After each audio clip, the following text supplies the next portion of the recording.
Sabang Ilonggo. Please. Ayun, magandang araw po sa lahat nating mga kababayan, Luzon, Visayas at Mindanao. Magandang araw po sa inyo lahat. At siyempre po sa lahat nating viewers, sa lahat nating mga kababayan, Merry Christmas and Happy New Year po sa inyong lahat, no? Sa lahat nating mga viewers. So ito po mga kababayan, meron na akong isi-share sa lahat nating mga kababayan. So ayan po, makikita nyo ba yan mga kababayan? Yung trust rating po ng ating pinakamataas na opisyal dito sa bansa, PBBM, Vice President, Senador, at si House Speaker Martin Romualdez. Tingnan nyo, bukod tangi si Vice President lang ho ang namumula dyan. Tuloy-tuloy ang pagbagsak niya mga kababayan. Kasi yan, mga kababayan, hindi ho nakikita ng taong bayan ang nagagawa ng BP. Nakikita na ng taong bayan, bukod tangi lang si PBBM palagi ang nakikita at gumagawa ng aksyon, no? At ginagawa ang kanyang trabaho dito sa gobyerno natin. Yung BP natin, ginagawa din naman ang trabaho. Ginagawa para pabagsakin si BBM, di ba nga? Simula nung siya ay nagbitaw ng mga masasamang salita sa gobyerno, yung papatayin, na hitman na inutusan para patayin si Speaker, First Lady at si BBM kung sakali may mangyari sa kanya. So tuloy-tuloy na po ang bulusok ng pagbagsak ng Vice President natin sa trust rating mga kababayan. Kung nakikita nyo yan. Ayan. So sasabihin ng mga didilis, di naman yan totoo. Totoo yan mga didilis. Hindi nyo lang kayang tanggapin ang katotohanan. Kung ano ba nagagawa ng BP ngayon, nakikita nyo ba na may ginagawa ang BP natin? Luwas doon sa pagpunta doon sa Baclaran at kumain ng fishball. 'Di ba? Pumunta ng bundok at sumakay ng bus. Ha? 'Di ba? Meron pa ba mga kababayan? Ganon ka pinagkakatiwalaan na ng taong bayan ngayon si BBM mga kababayan. So nakikita naman natin talagang halos araw-araw mga kababayan nakikita natin talagang tuloy ang pagtatrabaho ni PBBM. Katulad ngayon mga kababayan, pagkatapos ng Pasko, balik ka agad si BBM sa kanyang trabaho agad siya mga kababayan. Kasi sinasabi ni BBM, mga kababayan, ano ba talaga ang sinumpaan kong tungkulin? Kahit anong batikos nila, di ba? Kahit anong paninira nila ginagawa kay BBM. Pero ang nasa isip ni BBM, palagi mga kababayan, diyan ako bilib sa ating Pangulo kaysa sumagot sa kanila. Lagi niya na lang iniisip, ano ba ang kanyang sinumpaan tungkulin? Bakit siya nariyan? Bakit siya ang presidente? Ano ba ang trabaho niya? Diba? Yan ang sa isip niya mga kababayan. So, ginagawa niya ang trabaho niya para maglingkod sa bayan, mga kababayan. Nakikita naman natin, di ba? Kung may mga sakuna, merong mga lindol, merong mga nandyan kaagad ang Pangulo natin para magtulong. Diba? Nandyan kaagad ang serbisyo ng ating Pangulo, mga kababayan. So, meron naman dito, yung post niya sa baba, babasahin ko lang. Post kasi ito sa mga kababayan natin, sabi. Ipagpatuloy mo lang yan, Sara, para bumagsak ka lalo. Impit Sara na. So nakita nyo, mga kababayan, hindi sa akin yan binasa ko lang, mga didilis.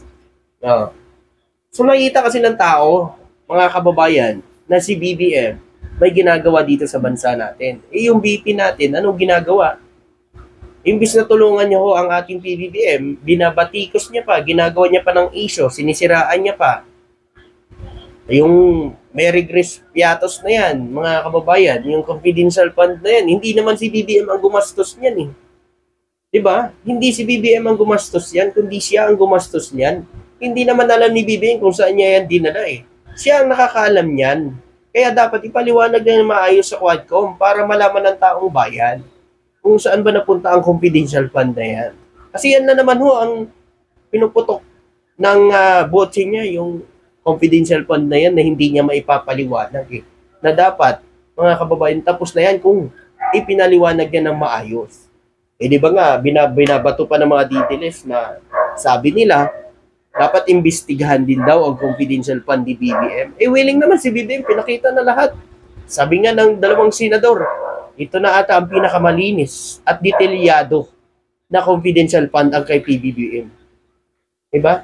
Kasi si BBM mga kababayan, talagang detalyado lahat, nakasulat lahat kung saan dinala yung pera na confidential fund niya.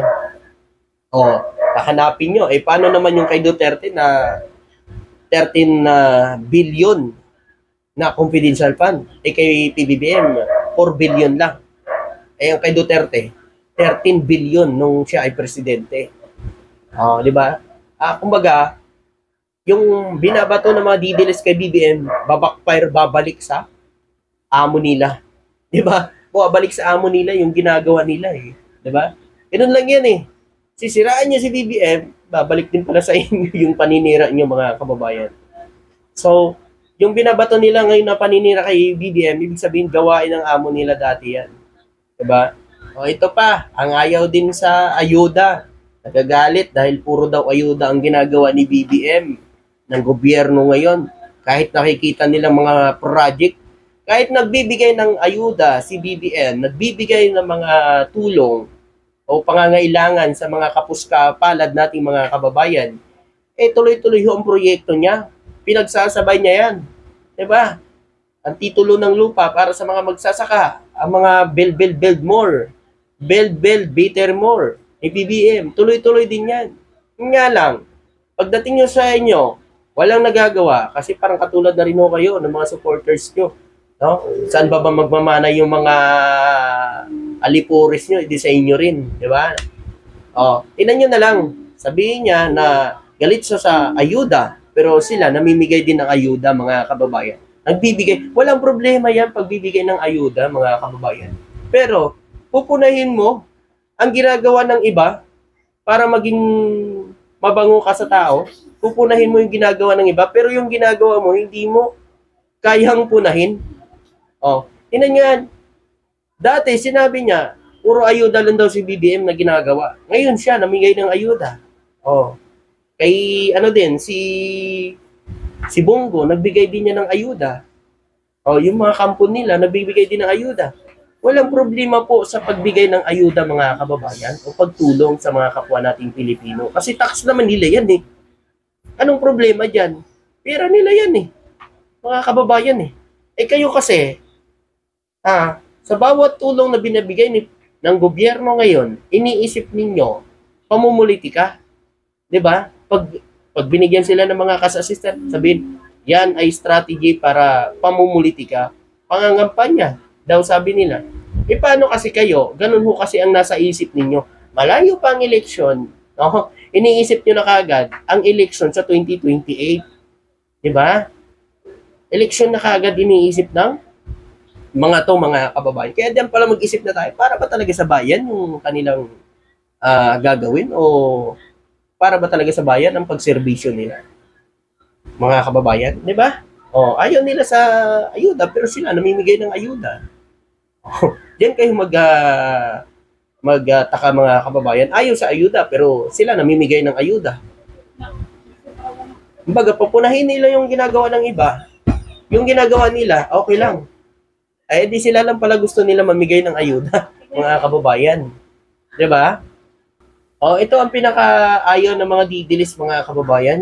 Ayan, nakikita nyo ba yan? Ang GDP na yan mga kababayan. Pangalawa tayo sa India, pinakamataas na ekonomiya dito sa Asia. Nakikita nyo ba yan? Yan ang ayaw ng mga didilis na mabalitaan mga kababayan. Yan ang ayaw ng mga didilis na malaman ng taong bayan na dahil kay BBM, naging pangalawa tayo sa ASEAN na pinakamataas na ekonomiya dito sa bansa natin, mga kababayan. Nasabihin, nakakain ba yan? Oy, mga kababayan, hindi ho tataas ang ekonomiya natin kung walang mga investment na pumapasok at hindi tumataas ang turista dito sa bansa natin, mga kababayan, para tumaas ang ekonomiya ng bansa. Gaano ba kalaking bagay ang pagpasok ng investment dito sa bansa natin, mga kababayan? Kikita ang Pilipinas. Kung papasok ang mga mayayaman negosyante dito sa bansa natin, mga kababayan, kikita ang Pilipinas. Magkakaroon pa ng sapat na trabaho ang mga Pilipino. Hindi ba yun maganda, mga kababayan? Nung panahon ni Pinoy, talagang bulusok din ang ekonomiya nun eh. Bumagsak lang nung dumating si Duterte. Nung umupo si Duterte, mga kababayan, bumagsak ang ekonomiya ng bansa natin. Ngayon na inaangat ni BBM ang ekonomiya ng bansa, sisisihin niyo si BBM, sabihin makakain ba yan? Hindi talaga makakain yan kung tamad ka. Mga kababayan, marami ng trabaho ngayon. Pero meron pa rin nagre-reklamo. Paano ba naman mga kababayan? Nagre-reklamo ka lang, hindi ka naghahanap ng trabaho, hindi ka nag-a-apply ng trabaho para matanggap ka sa trabaho at magkaroon ka ng trabaho para matulungan mo ang pamilya mo. Nagre-reklamo ka sa social media sa bawat nakikita mong pinupost ng na meron achievement na nakikita ang Pilipinas, pinupost doon na merong mga trabaho na mataas na ang rate ng trabaho dito sa bansa, tapos sasabihin mo, ikaw wala kang trabaho, paano ka magkakaroon ng trabaho kung hindi ka nag-a-apply ng trabaho? Ang gusto mo pala, puntahan ka ng trabaho at trabaho ang maghanap sa'yo. Ay, naku ho, walang mangyayari sa'yo, kabayan. Kung puro reklamo lang ginagawa mo at hindi ka naghahanap ng trabaho, walang mangyayari. Wala yan. Ngayon, nag-apply ka ng trabaho. Tapos, hindi ka natanggap sa isa. Tumigil ka kaagad. Sisi mo kaagad sa gobyerno. Hindi ka tinanggap. Aba, mga kababayan, hindi lang naman yan. Hindi lang naman yan ang pwede mong applyan. Napakarami. Paano? Apply ka doon. Wala na silang bakante. Di hanap ka ng iba ulit. Diba? Hindi nasisihin mo ang gobyerno. Kapag ka nag-a-apply ka ng trabaho, may tendency talaga na ma-reject ka, mga kababayan. Tendency din na wala na silang bakante. Kaya, kailangan matyaga ka maghanap ng trabaho. Hindi ka agad-agad na sinabi mong gusto kong magtrabaho, apply ka kagad, tanggap ka na. Hindi ganoon, mga kababayan. Magtyaga ka mag-apply ng trabaho para matanggap ka, mga kababayan. Makahanap ka ng magandang trabaho. Diba? Kaya nga sa mga kababayan natin, ayun, nakikita nyo na kung gaano kataas yan. Yung China, biruin nyo, kulilan. Japan, Vietnam, Singapore, Thailand, Malaysia, Indonesia. Lagpasan pa natin yung mga yan. Yung Japan, may aman na bansa yan. Singapore. Diba? May aman na bansa na yan. Pero, nalagpasan natin sa GDP, mga kababayan. Dahil yan sa sipag at tiyaga ng Pangulo natin, na talagang gusto niyang pataasin ang ekonomiya natin, mga kababayan. Ayaw lang kasi maniwala ng mga didilis kasi, alam nyo, ayaw nila maniwala kasi galit yan sila kay BBM. Lalo na kung may mga magandang achievement na pumapasok sa bansa, galit na galit yan sila. Tapos, mga kababayan, wala pa yun, iba silang gagawin, kundi, minsan, yung pagsasalita ni BBM, kakat-kat nila yan. Para yung pagsasalita ni BBM, para hindi matindihan ng taong bayan. Diba? Sinachap-chap nila. Pero sana mawakasan na yan. Abangan nyo si Representative Barbers ng Siargao. Sigurado talaga. Mga vlogger na nag-chap-chap yan at mahilig mag-fake news, yari kayo. So maraming salamat at magandang gabi po sa inyo. Thank you.